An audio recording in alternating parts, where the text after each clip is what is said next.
بسم اللہ الرحمن الرحیم۔ السلام علیکم۔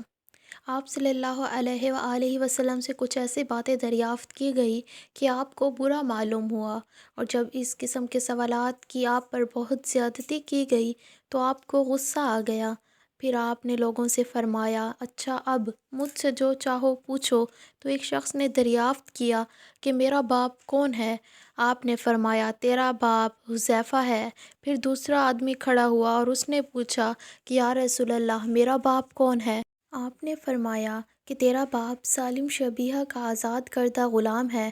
آخر عمر نے آپ کے چہرہ مبارک کا حال دیکھا تو عرض کیا، یا رسول اللہ، ہم ان باتوں کے دریافت کرنے سے جو آپ کو ناگوار ہوں اللہ سے توبہ کرتے ہیں۔ ایک دن رسول اللہ گھر سے نکلے تو عبداللہ بن حذیفہ کھڑے ہو کر پوچھنے لگے کہ یا رسول اللہ، میرا باپ کون ہے؟ آپ نے فرمایا، حذیفہ۔ پھر آپ نے بار بار فرمایا کہ مجھ سے پوچھو۔ تو عمر نے دو زانو ہو کر عرض کیا کہ ہم اللہ کے رب ہونے پر، اسلام کے دین ہونے اور محمد کے نبی ہونے پر راضی ہیں، اور یہ جملہ 3 مرتبہ دہرایا۔ پھر یہ سن کر رسول اللہ خاموش ہو گئے۔ جب آپ صلی اللہ علیہ وآلہ وسلم سلام کرتے تو 3 بار سلام کرتے، اور جب کوئی کلمہ ارشاد فرماتے تو اسے 3 بار دہراتے، یہاں تک کہ خوب سمجھ لیا جاتا۔ جب آپ کوئی کلمہ ارشاد فرماتے تو اسے 3 بار لوٹاتے، یہاں تک کہ خوب سمجھ لیا جاتا۔ اور جب کچھ لوگ کے پاس آپ تشریف لاتے اور انہیں سلام کرتے تو 3 بار سلام کرتے۔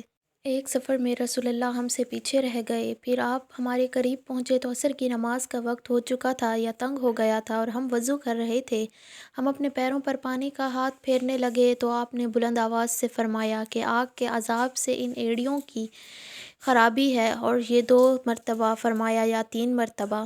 آپ نے فرمایا کہ 3 شخص ہیں جن کے لیے 2 گنا اجر ہے، ایک وہ جو اہل کتاب سے ہو اور اپنے نبی پر اور محمد پر ایمان لائے، اور دوسرے وہ غلام جو اپنے آقا اور اللہ دونوں کا حق ادا کریں، اور تیسرے وہ آدمی جس کے پاس کوئی لونڈی ہو جس سے شب باشی کرتا ہے، اور اسے تربیت دے تو اچھی تربیت دے، تعلیم دے تو عمدہ تعلیم دے، پھر اسے آزاد کر کے اس سے نکاح کر لے تو اس کے لیے 2 گنا اجر ہے۔